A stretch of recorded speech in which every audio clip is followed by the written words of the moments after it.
The Dallas Cowboys suffered another ugly home loss to the Lions. What's next for this franchise? All that and more in this episode of the Locked On Cowboys podcast.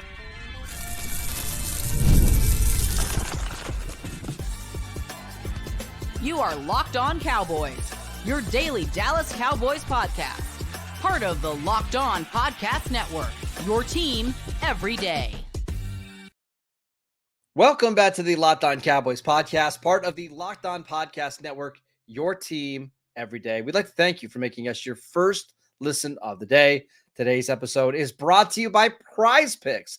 Go to prizepicks.com/LockedOnNFL and use promo code LockedOnNFL to win $50 instantly when you play $5. Welcome back. I am your host, Marcus Mosher. You can follow me on Twitter at Marcus_Mosher. Joining me today, as always, is Landon McCool. You can follow him on Twitter at McCoolBCB. On today's show, we are breaking down this 47-9 scoregami loss to the Detroit Lions. Landon, let's big picture.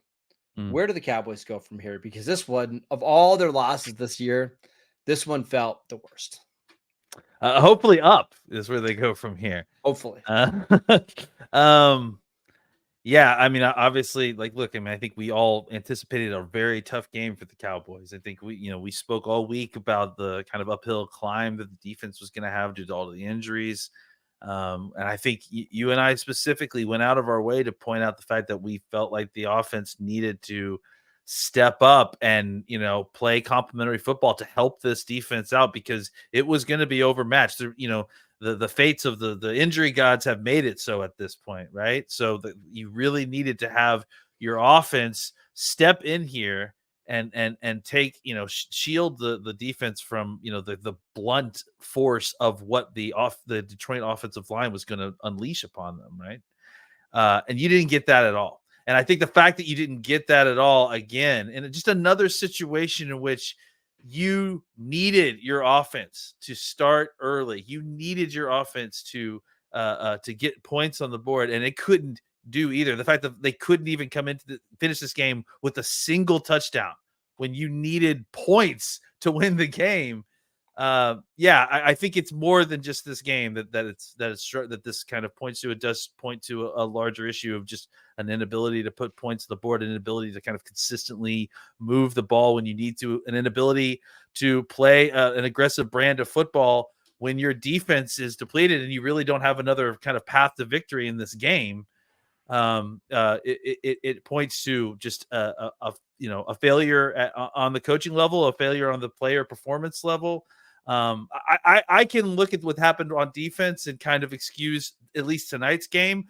I think if you're looking big picture, maybe not for the whole season of how they've played, but tonight's offensive performance feels kind of like a further sinking of confidence in this offensive coaching staff specifically, and just an inability to do what it takes with really no excuse, playing at home with a mostly healthy team to be able to either move the ball consistently to help your defense out. Just not even excusing putting points on the board, but an inability to put points on the board even when you get into the red zone.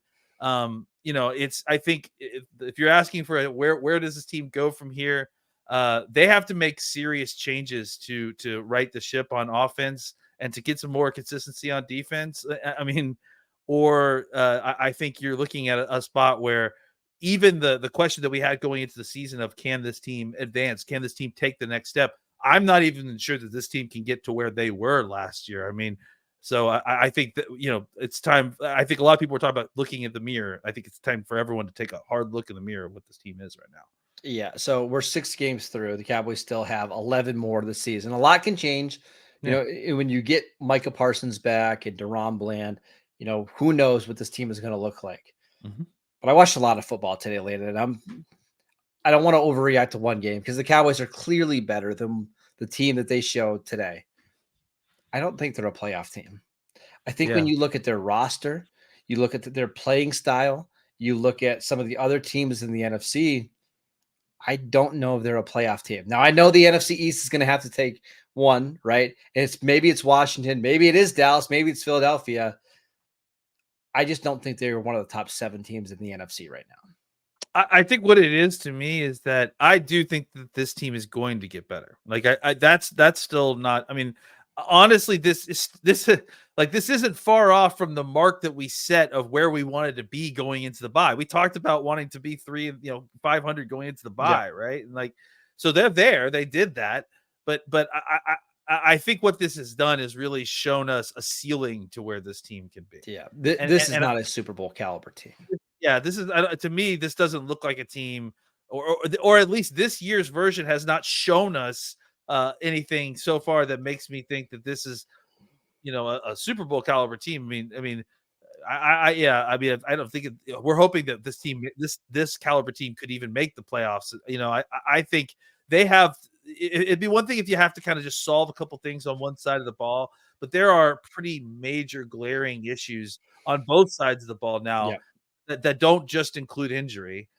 So I think that they have a lot of things to fix, and a bye week is nice. It can be a reset, but it isn't going to solve all your woes. No. Like, they've got a lot of things that are fundamentally problematic.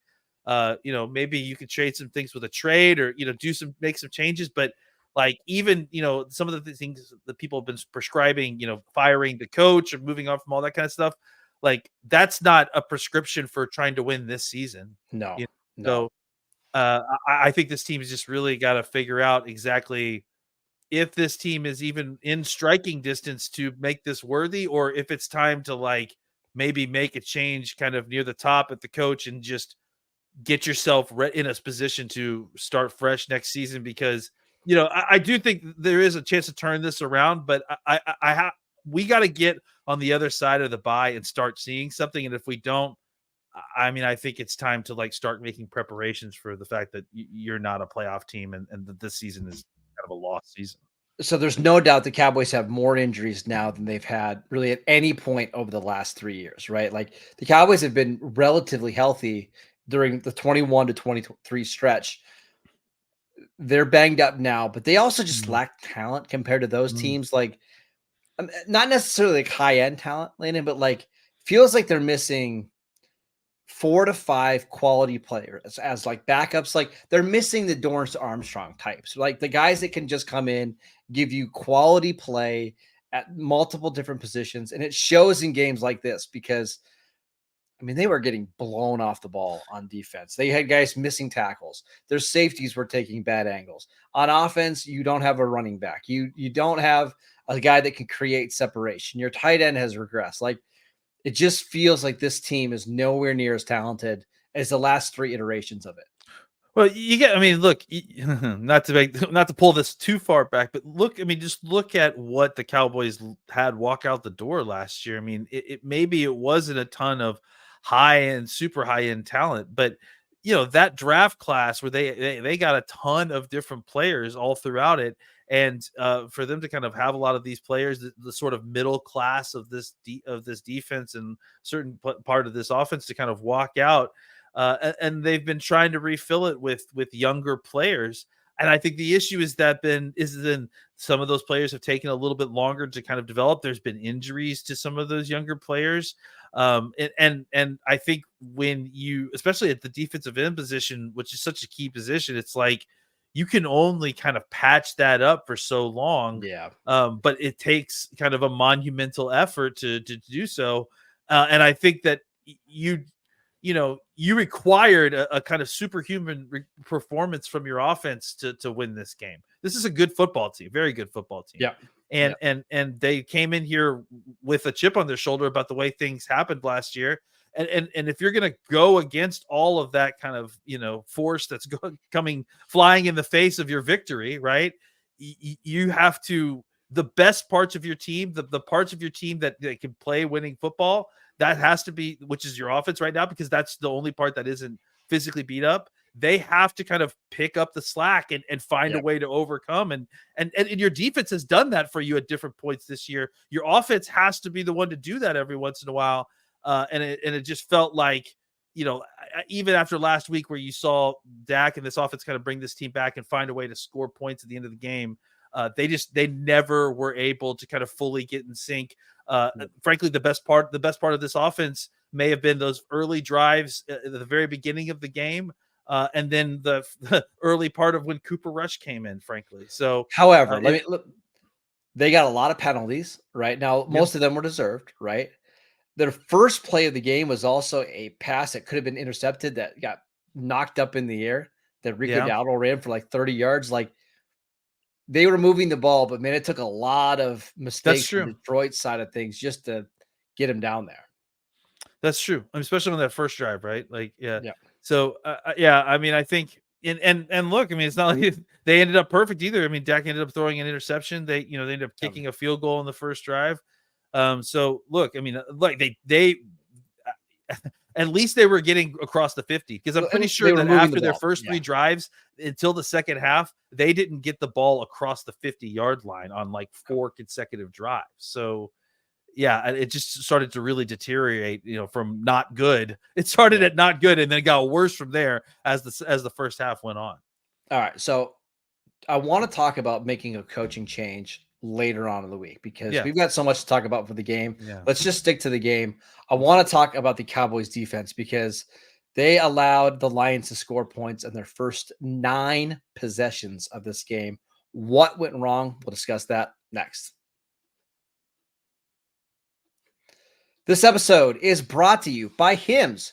Your sex life is important, but your schedule is busy. You don't have the time to go to the doctor's office to get treated for ED, but through Hims, you can get a personalized ED treatment without stepping foot outside of your door. Hims is changing men's healthcare by providing you access to affordable sexual health treatments from the comfort of your couch. The process is 100% online, so there's no need for those uncomfortable doctor visits. Just answer a few quick questions, and if prescribed, your medication will ship directly to you in discreet packaging for free. Start your free online visit today at hims.com/lockedon. That is HIMS.com/lockedon for your personalized ED treatment options. hims.com/lockedon. The products mentioned are chewable compound products, which are not approved by verified or safety or effectiveness by the FDA. Prescriptions require an online consultation with a healthcare provider who will determine if appropriate. Restrictions apply. See website for details and important safety information. Subscription required. Price varies based on product and subscription plan. This episode is brought to you by Hillsdale College.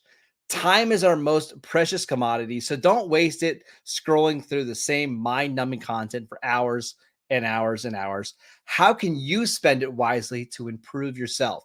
Well, we've got Hillsdale College for you, which is offering 40 free, that's right, free online courses, including Constitution 101, Introduction to Free Market Economics, The Great American Story, The Rise and Fall of the Roman Republic, and so much more.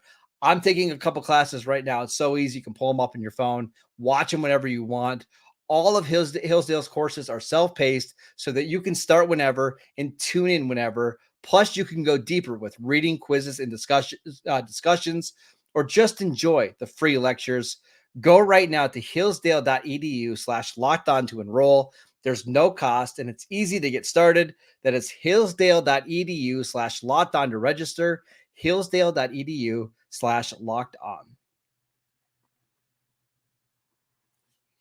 Welcome back to the Locked On Cowboys podcast. We are breaking down the 47-9 loss by the Dallas Cowboys. I know it's crazy to even say it.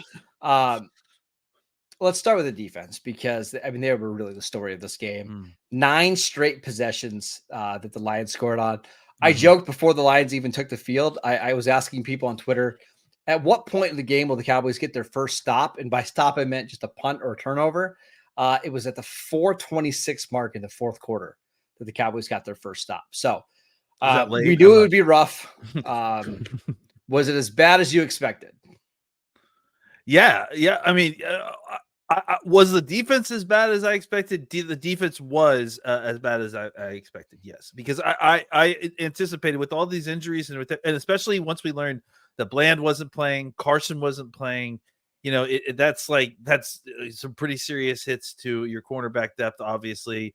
You had lucked out. We talked about this specifically too. You had lucked out a lot last week that Amani had gotten kind of just a fewer targets than you had thought, and just really hadn't been exposed very much. And I think this game, he became kind of a punching Judy, and really, was a find him on the field sort of situations at certain points. They didn't have to throw the ball very often. In fact, I think that they didn't attempt throw the ball very often in the first half. They basically were just using a very, very varied run attack. But we knew that the run game was going to be extremely difficult. This is the best offensive line in football. We have an injury.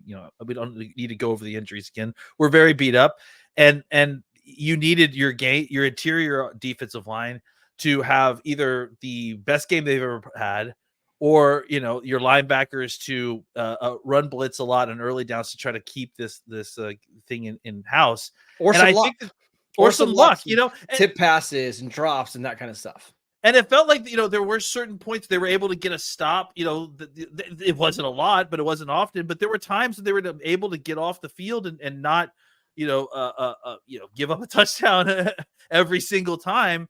And you felt like it was a victory, but then the offense would get the ball and just do nothing with it. So I think, you were hoping that you would get a situation where the defense would just have a low snap count, right? Just not a ton of exposure on the field.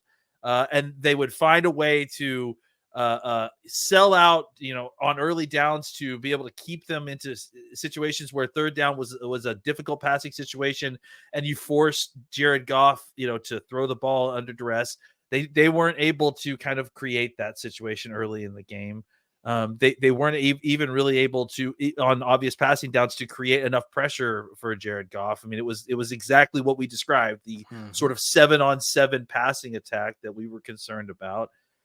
So, when your running back is averaging somewhere around 8 or 9 yards a carry in the first half, and every time you throw the ball, you can use play action and sit behind that offensive line and not worry about, you being touched by the pass rush. You have plenty of time to find your street free agent cornerback that you're trying to target against your, variety of passing weapons. So, and that's not to say that he was the only player on the defense that played poorly. Trevon Diggs got burned at certain points, but that's also going to happen. I want to talk about Diggs in a second because well, there was also some physical aspects of it, but yeah, I think that's going to happen. I mean, it's easy for us to sit back and talk about the corners. I thought the safeties looked really, really slow and bad. Yeah. Donovan Wilson struggled to tackle, but I just think that, overall, everyone looked a step slow and tired and just, confused by what they were seeing, but with Ben Johnson's offense and just, physically and emotionally defeated by the second quarter. It was it was ugly to watch. And there are reasons that the Lions looked faster on offense. I mean, they were healthy. Yeah. They're coming off a bye, yes. right? Dallas, we talked about this. Dallas had a really short week after playing late on Sunday night, not getting back till early Monday morning.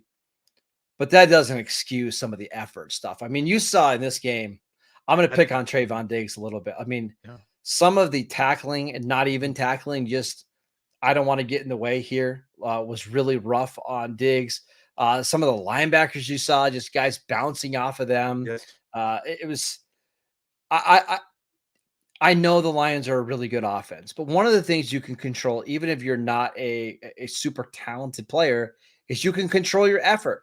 And I just thought the Cowboys' effort today was poor almost all the way through the game.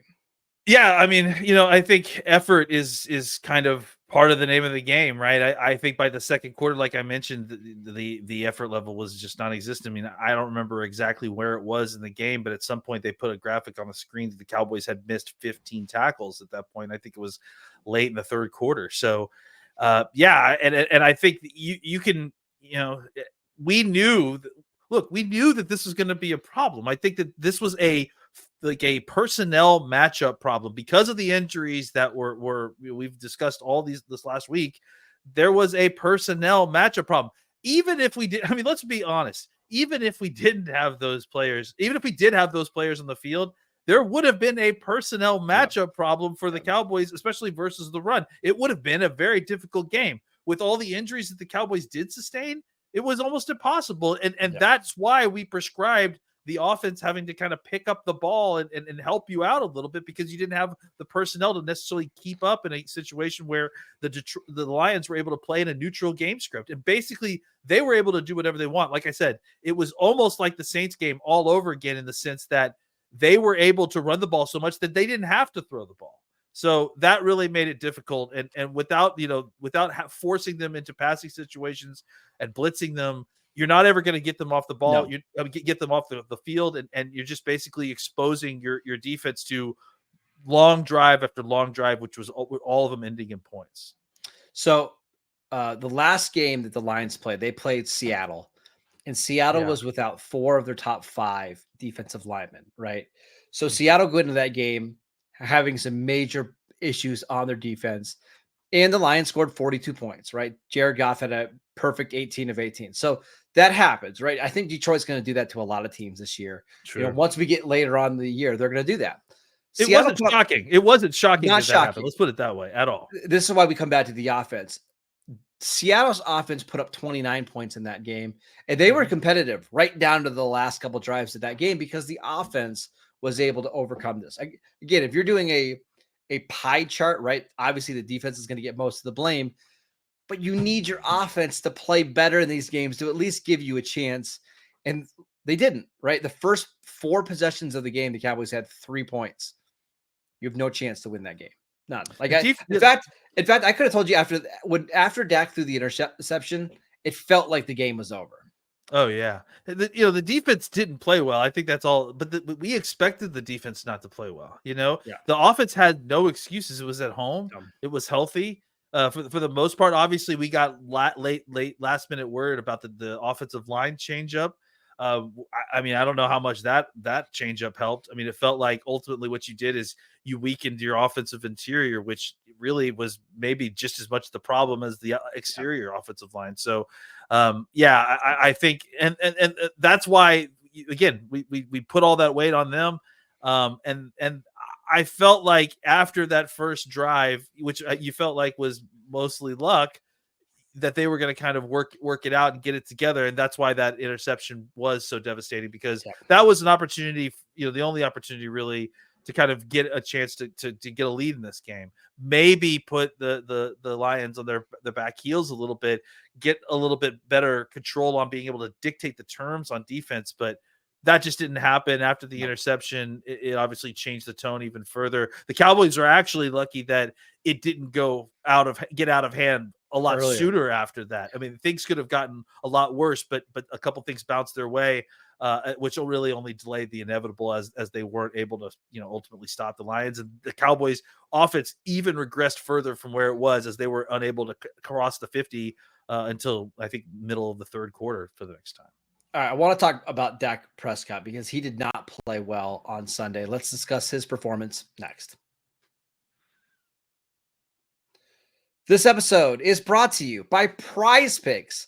PrizePicks is the best place to get real money sports action. With over 10 million members and billions in award winnings, PrizePicks has made daily fantasy sports accessible to all. You just pick more or less on at least 2 players for a shot to win up to 100 times your cash. Run your game all season long on PrizePicks.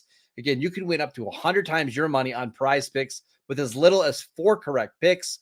PrizePicks is the best way to get action on sports in most states, including California, Florida, Georgia, and Texas.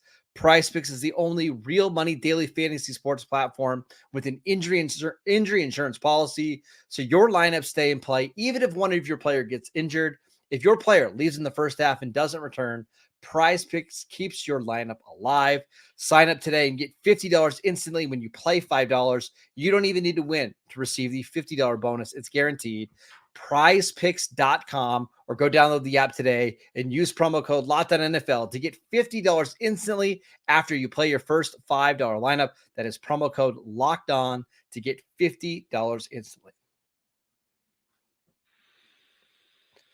Welcome back to the Locked On Cowboys podcast. We'd like to thank you for making us your first listen of the day. For your second listen, go check out Tyler Rowland, Tony Wiggins on Locked On NFL. 2 shows every single day. Both those guys are just going through it right now with their respective teams. So they have some sympathy for us, I'm sure. Landon, let's talk about before we get to Dak, I wanted just to mention Rico Dowdle had his career performance on Sunday Night Football. Seemed like he was going to become the workhorse running back. He got 2 touches or 2 carries in the first half. It was Ezekiel Elliott who got most of the work. Is that kind of surprising to you? Did you? I didn't catch, and I hate to do this on air, but I didn't catch Mike McCarthy's press conference. Did he mention anything about this? Because I actually think that he got injured at a certain point in the game. You're saying Rico Dowdle? I think, yeah, because I think after that second touch, he actually had to carry the ball early in the game. A couple different touches. I think the 2 touches that you're mentioning, right? And then I think he took himself out of the game. If you go back and watch, we'll double check. Yeah, I think it looked like, and I just never got it confirmed, and I was waiting for it to be confirmed, but it looked like he took himself out of the game, because you're right. After that, he didn't come back into the game from what I saw until I think the second half.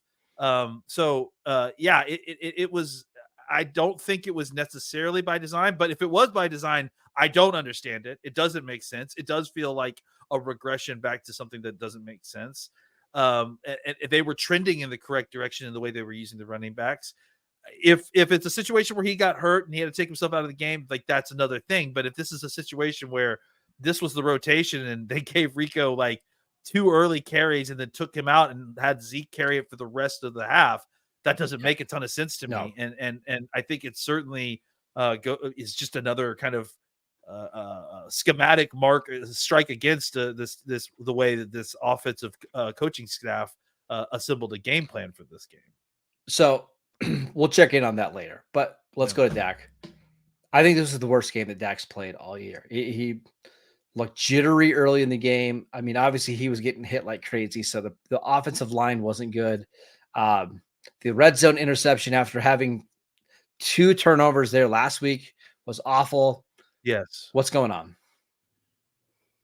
Yeah, Dak didn't play great. I mean, I think it felt like early that, I mean, there was some luck, like we mentioned, on that kind of bouncing ball situation, on that play on the first drive, but it felt like, going out of the interception, that I still felt like he was going to figure it out. I was worried the time was going to kind of start running out on the Cowboys' ability to keep this a ball game.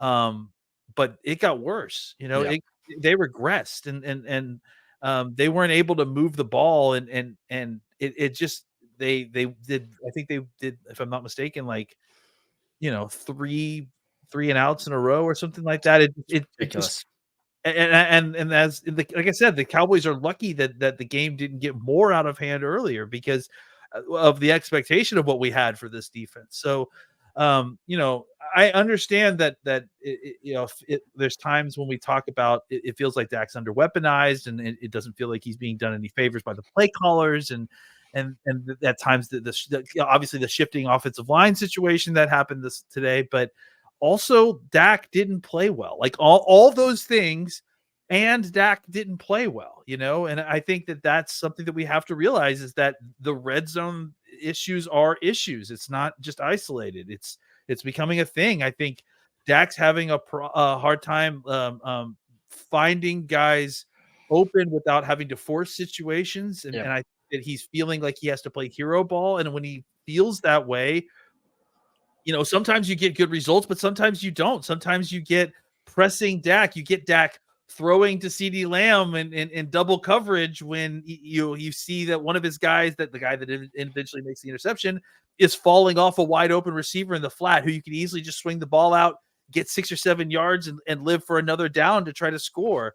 It's the sort of kind of hero ball stuff that he does, and whether that's a case of being put in that situation by the weapons he has around him and the offensive play callers, like we said, or not, at the end of the day, there are throws out there that Dak can make. We've seen him make before, and he's struggling to make accurately. He's struggling to put on the guys, struggling to kind of operate, in the way that we're used to him operating.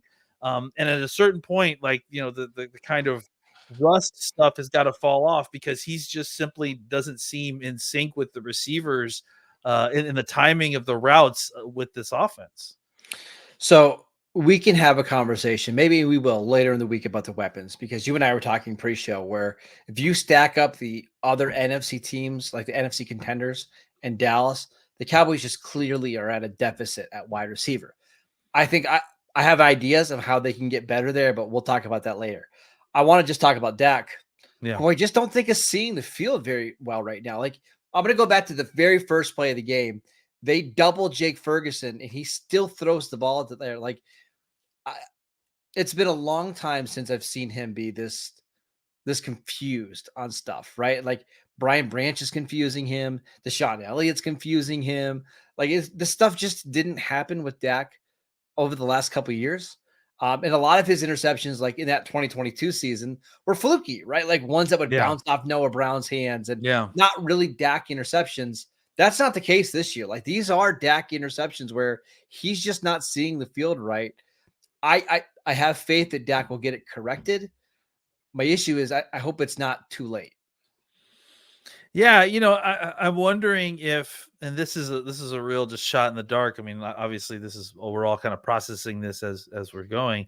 I'm wondering if the real lack of a underneath, check down threat has kind of prevented Dak's eyes from checking this area of the field. I think he's so busy looking downfield, and this has been an issue with him before, like not seeing linebackers underneath where he's throwing, right? Or not layering the throw, in such a way that he's accounting for the kind of underneath player who's falling off of this man to potentially step in front of a throw. I'm wondering if the kind of just lack of faith in a good check down option, a guy that he can swing the ball out to, that he can potentially get some yards after, is really just forcing him to kind of just be in a constant state of hero mode. And I wonder if it's partly because of the offensive line. Like, over the last couple of years, they haven't had to chip a ton. Yeah, because you've had Tyler Smith and Terrence Steele. Now you're having to devote more resources to helping the offensive line, and it just takes players out of route. I mean, there's a lot of excuses and reasons, but again, he's just not playing well. They need their superstar quarterback to play better. I think it's really as simple as that. We're going to spend a lot of time talking about the other stuff that obviously is around here that's also not working on offense, that he's having to work around. Yep. And we're not saying anything more than Dak isn't playing well. We're not saying that, Dak should have got his contract. I think people take these individual game or individual season issues and then extrapolate it to this larger conversation. That's not what's happening. I just think that Dak is part of the issue that we're seeing amongst many issues on the offense. And he's one of the guys that can play better. So you need him to try to play better while these other guys still kind of figure it out. Look, I mean, I think Jalen Brooks is a guy that we need to mention, because I just think that we need to kind of step back with his targets a little bit, because he's another guy that just really is giving you very inconsistent kind of targeting. He went 1 for 5 today on targets. So you need to find guys who are going to consistently catch the ball, and that Dak's going to feel comfortable throwing the football. And Dak's, half of the equation there, but you also got to meet him halfway with guys that are going to, be competent and attack the ball and complete the targets that are given to them. Another rough day for the Dallas Cowboys. We will try to break it all down during this bye week for the Cowboys, which again is going to feel really long until they play the 49ers, of course. But make sure you're checking out the Locked On Cowboys podcast wherever you get your podcasts. We are free and available on all platforms. Follow Landon on Twitter at McCoolBCB. I'm at Marcus_Mosher. Try to enjoy your Monday, and we'll see you right back here on Tuesday.